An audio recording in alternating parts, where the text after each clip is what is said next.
I'm apparently supposed to work on my posture, so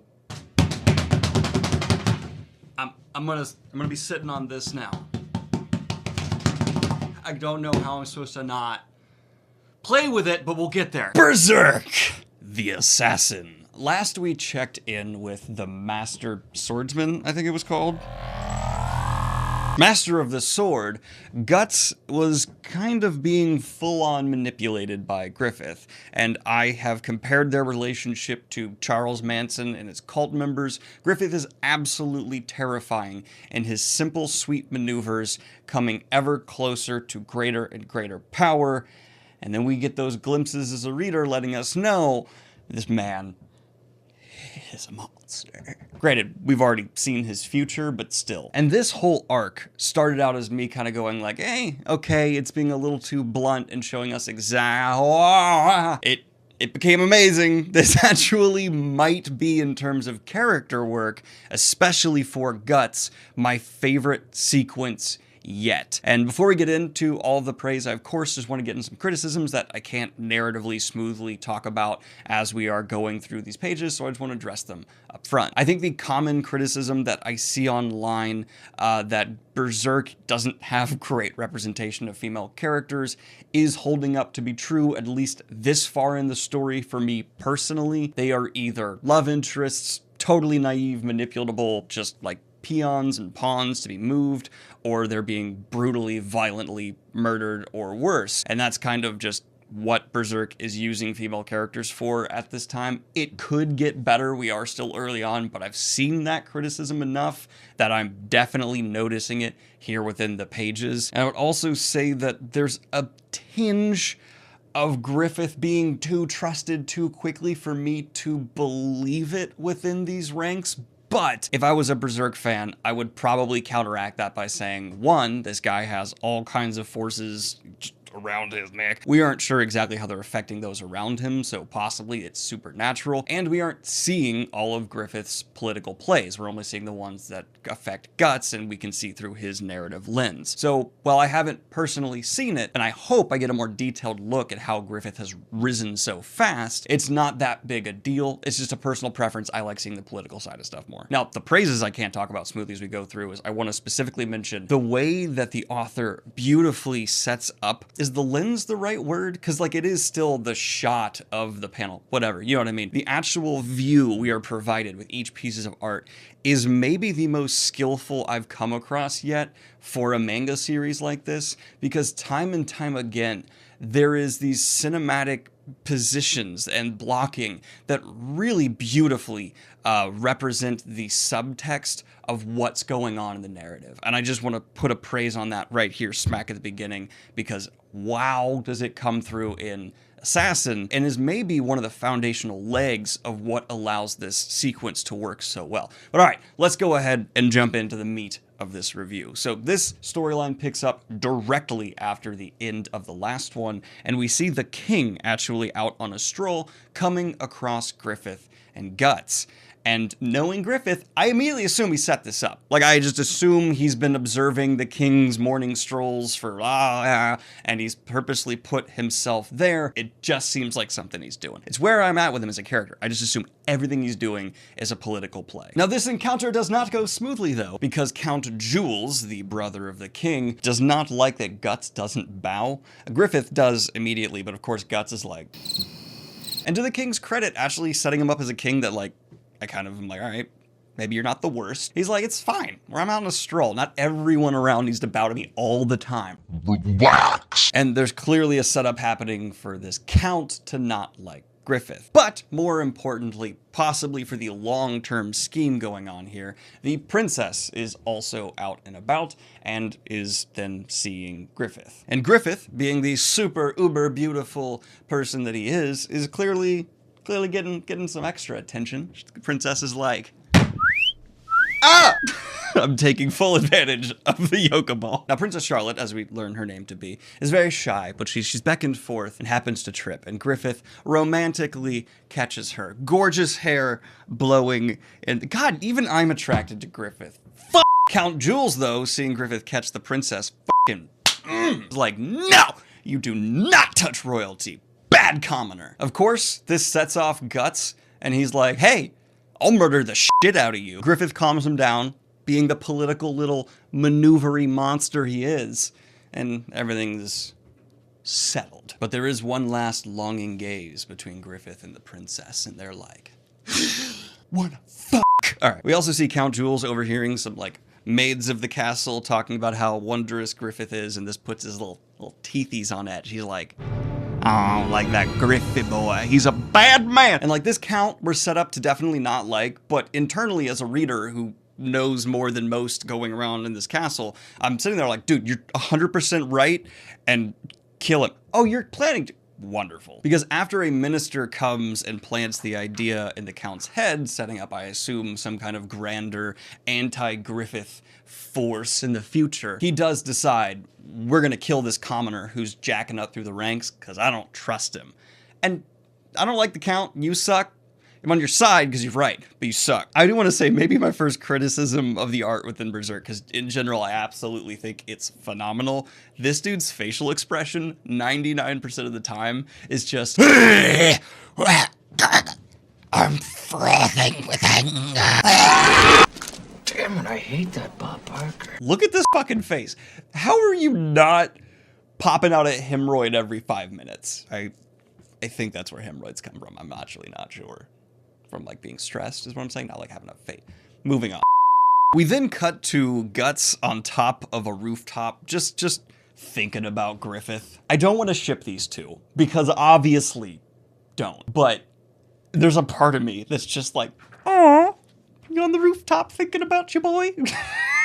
And Guts is talking about that important conversation we ended the last video with. It clearly has had a big psychological impact on him, and it's actually become kind of the underlying thesis for the arc his character is going to go through throughout this storyline. And it's a wonderful setup and payoff. It maybe is a little too quick for me, but it's handled and presented so tactfully, I don't mind at all. But this ends with Guts deciding, I'm going to wield my sword for Griffith's sakes. That's my purpose, to serve him. Now, I've actually screwed up a little bit, and apparently this was not the beginning of the Assassin, but now we're in Assassin 1. And this begins with a hunting trip. The king is out hunting, as kings do. This is put forth so much in medieval inspired or set fantasy that I'm kind of left wondering, like, how often did kings actually just go out with a massive party of people and slaughter animals? Because if media is to be believed, it's their favorite thing. But we see an assassin who has been tasked to kill Griffith is within the party, and he's waiting for an opportune moment to take a poisoned shot and fire it into Griffith's chest. And notably, the Count is wearing this like pilgrim hat inspired thing.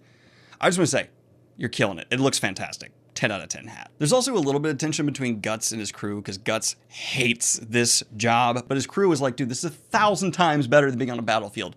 What are you talking about? And I am, you know, not on Guts' side there. Guts likes the murder. Personally, not my taste. Respect, but yeah, I'd rather just be guarding some dudes out murdering animals. Why is that the lesser of two evils? Jesus. We get a little cute moment where the princess is like, why do men like killing stuff so much? I'm opposed to that. I'm going, hey, it's actually just kings. Apparently, nobles are a big fan of killing innocent animals. But she's like, why do men like doing this so much? And Griffith is like, I can blow on a leaf and make it whistle. Isn't that great? Trying to, you know, manipulate her into not viewing him like a dumb brute. He's a sophisticated man of class, because that's what she would be attracted to. And he's also kind of playful, which also gets her to be like, oh, he's not just so angry. He's not like most men. Oh my God, he's not like the other boy.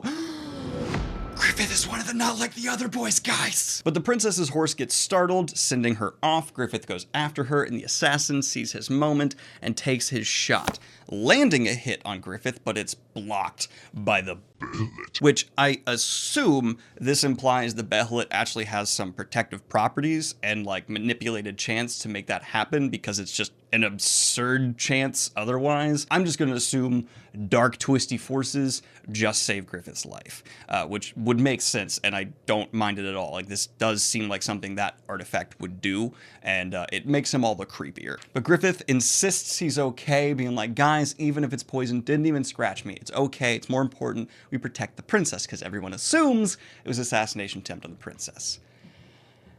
It was not. Guts obviously flips the hell out though and is like desperately trying to figure out what just happened, and he's mad at the princess too, which Griffith always has to calm down Guts. Guts even grabs the princess and is like, "Where did the arrow come from?"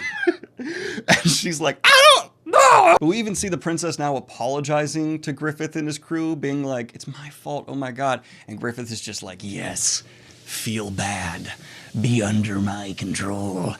This is going perfectly." That's how I imagine Griffith's internal voice at all times. And now, it's how you will hear it too. But we see the assassin go back to the Count, and he's like, "Oh, I f***ed up." And the Count berates the hell out of him. And the Count is now like full on, "I am going to kill this dude if it is the last thing that I do." He hates that it was screwed up, though they're like pretty sure it can't be traced back to them, but still, that's just not happy. He's back to his face. He's doing the again. He is just popping out hemorrhoids. Bro, I'm straight up not having a good time. But he mentions that he saw a moment of Griffith's true nature. There was a moment where he was like, "I saw the monster in there." And so his paranoia against this commoner rising up through the ranks is starting to seem more justified to me as the reader, because I'm like, okay, yeah, you're kind of an ass, but you saw something. You saw, wow, that's gonna be making fart noises in all my videos now. Thanks, Yoga Ball.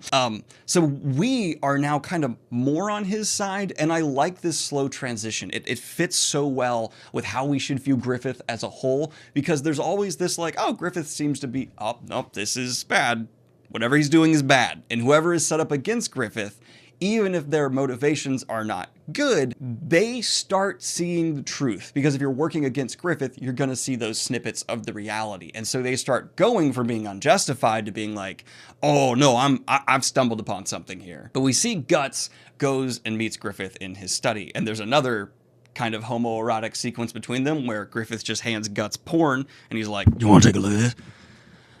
You little buff boy, you wanna take a look and see this sexy stuff?" Am I overdoing it? I'm sorry. I'm trying to be funny and maybe it's not landing at all. But Griffith then tells Guts, "I want you to kill someone for me." Guts is the assassin here. "I'm the last person I would have suspected." This is actually not about the assassin who's trying to kill Griffith. This is about the assassin that is Guts. And I want to make it clear, before I even turned the page, I immediately had a thought, Guts is not going to be a very good assassin. Subtlety and Guts are further apart than oil and water. It's like fire and gunpowder. Guts, gunpowder, is very good in some situations, but subtle little flames don't. I just heard Kayla yell ow, because presumably Pips scratched her. You okay? Yeah, Pips has hurt me. Presumably Pips scratched her. Yeah, Pips has hurt me. Pips scratched her. Yeah, Pips has hurt me. At this point, I would like to confirm I am psychic. He's okay, but he knows what he did. Say you're sorry. That's as close as we're gonna get. But we cut from here to seeing a fully cloaked Guts, and I like the contrast, and I think it's deliberate, and maybe even a little bit of a joke that lands for me, between Guts attempting to be an assassin and the actual assassin. The actual assassin was wearing something that could be acceptable for the environment, he was trying to blend in, and that's great. Guts has a shadowy cloak on and a gigantic sword on his back. I get that Guts likes his sword. But if you're trying not to be identified and you're going on presumably a quick in and out stabby mission, maybe don't wear the giant sword you're known for having, and perhaps don't wear clothing that screams, "I'm about to murder a bitch." Just an idea, Guts. Because I know the author knows assassins should not wear this stuff that's that blatant, because the assassin earlier on did not. And so seeing Guts look this way is just kind of like, oh yeah, this is deliberately Guts not knowing what he's doing. And that pays off. Griffith goes over how he knows that the assassin was sent by the Count through some snooping he's done. And I really like that you could easily miss the fact that this is a clear setup that Griffith has set up his own network within this castle. And it's largely with commoners that are like him. He came from the bottom and he's working those people he can relate to more to understand and learn and improve his situation within the castle. I love Griffith as a character. Did I say Guts earlier? I meant Griffith. But we then see Guts in his oh so subtle assassin attire, perched on a rooftop watching the Count train with his son. And he immediately has flashbacks to his own training with the motherfucker who raised him, because it's similar level of abuse. We're seeing the Count abuse his son, and it just makes Guts think of that, which to me, that psychological fog that's going over Guts is again going to prevent him from probably being as tactful as he should. Guts is an emotional man. At this point, I was calling what was going to happen, but in a good way. I was calling it because it was well set up, and I don't think it was supposed to be a surprise. And in maybe the smartest narrative choice, Jules is in his study, and someone who works under him is telling him like, hey man, maybe go a little easier on your son. And the Count is like, yeah, you're probably right. I've been stressed, and I think I took it out on my kid. And that was a mistake. And so, yeah, I don't like him. I still think he's a bad guy and definitely a not great parent. But it gives you that little sliver of, oh, he's not as bad as I thought he was, right before Guts arrives, carrying out Griffith's orders. And Guts didn't try to even go for a stealthy kill. As far as I can tell from the panels, he just walked up to the guy and sliced him in half, creating quite a bit of noise, I imagine, because the guy even like goes for his sword and he's like, an intruder! So, you know, yeah, called it. And then tragically, someone witnessed this.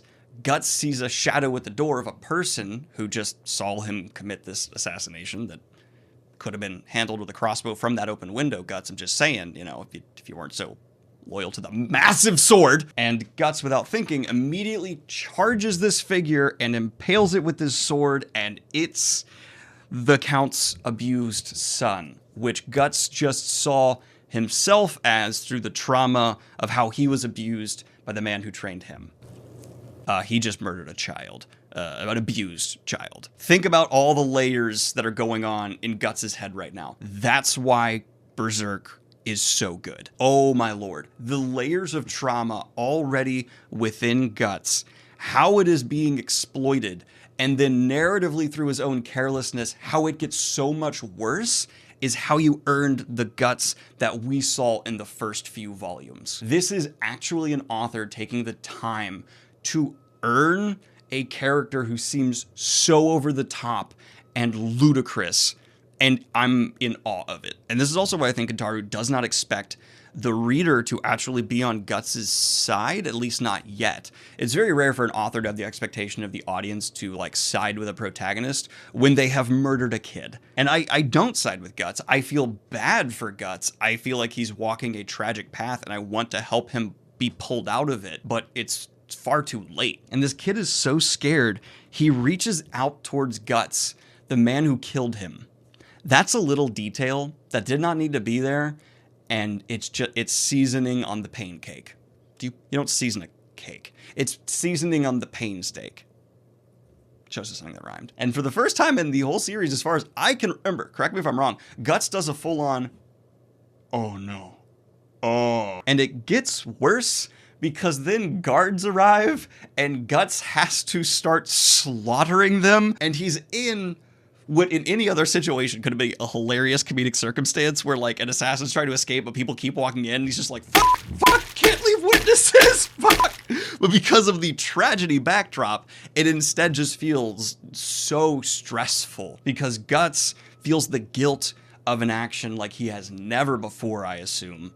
And now he is having to do more murder of innocent guards that he's technically on the side of just to cover up his crime. And it's all, no, it is partially Guts' fault, but it's largely Griffith's doing. Guts still should have said no, unless the Behelit is already affecting him mentally directly, which I have a theory, don't spoil it in the comments, but I have a theory that it is.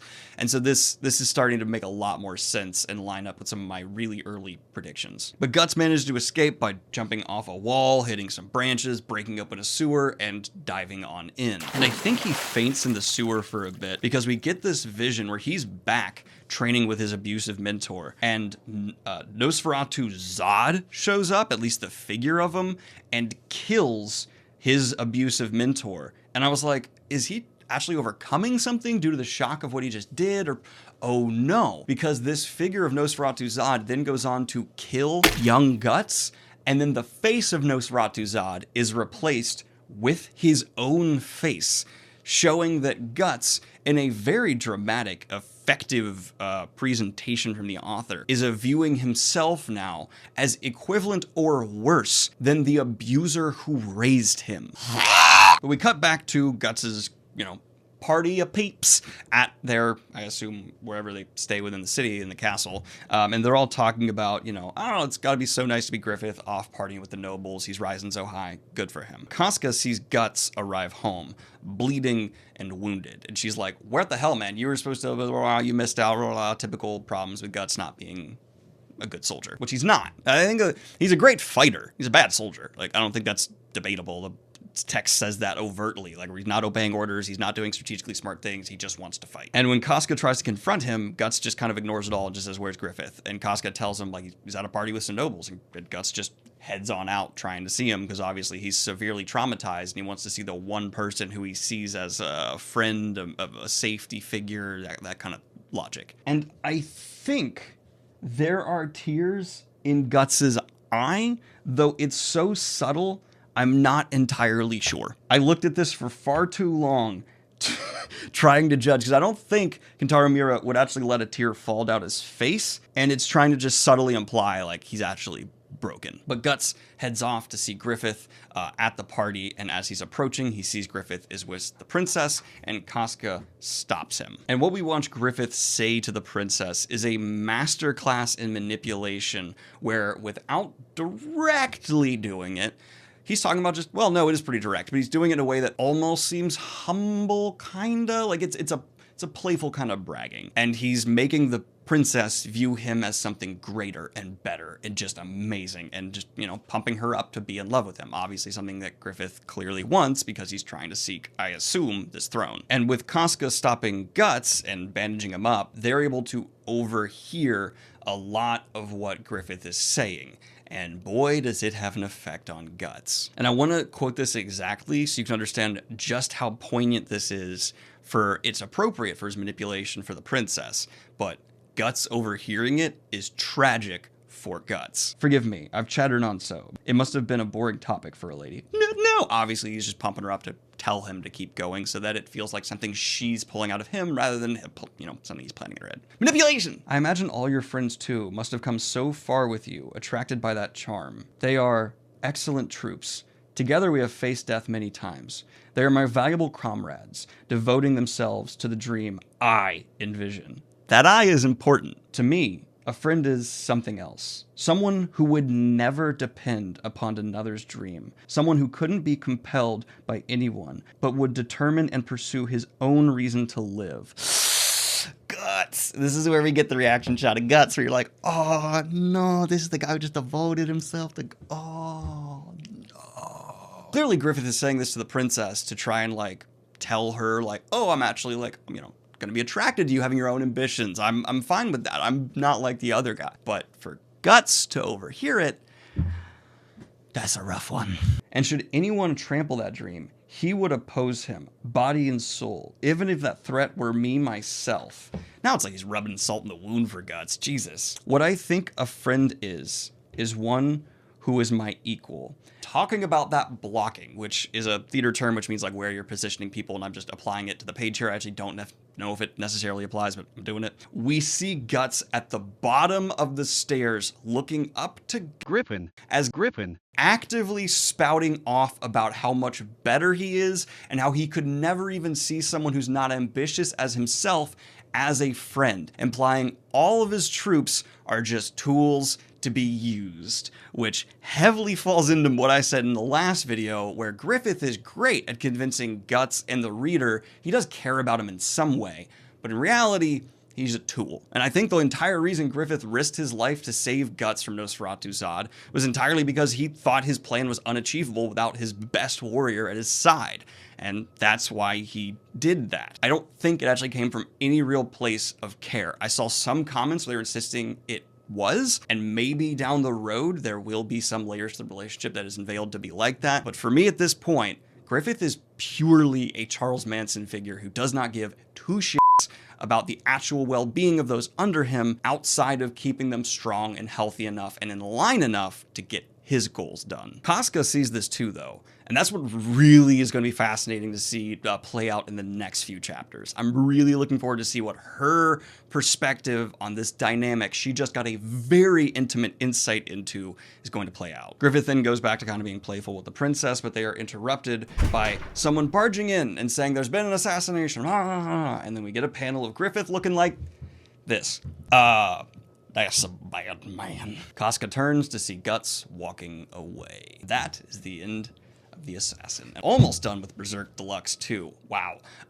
This actually may be my favorite story yet. The setup, payoff, and layers to the development of Guts and the core relationship at the heart of this narrative with him and Griffith was like exponentially better than the already high bar I had put for it. I love it. And yeah, I'm going to be reviewing Berserk again very soon because I want to keep reading. But go ahead and like and subscribe if you have not already. I am giving this storyline for Berserk a solid 9 out of 10. And let me know what you think about this sequence yourself. And did I make you like it more or less? Let me know in the comments down below. And are there angles that you can tell me about spoiling it that I missed that are, you know, already laid out from previous chapters? I'm willing to admit I may have missed some stuff. Tell me. I'm curious about that as long as it's not a spoiler for what's to come.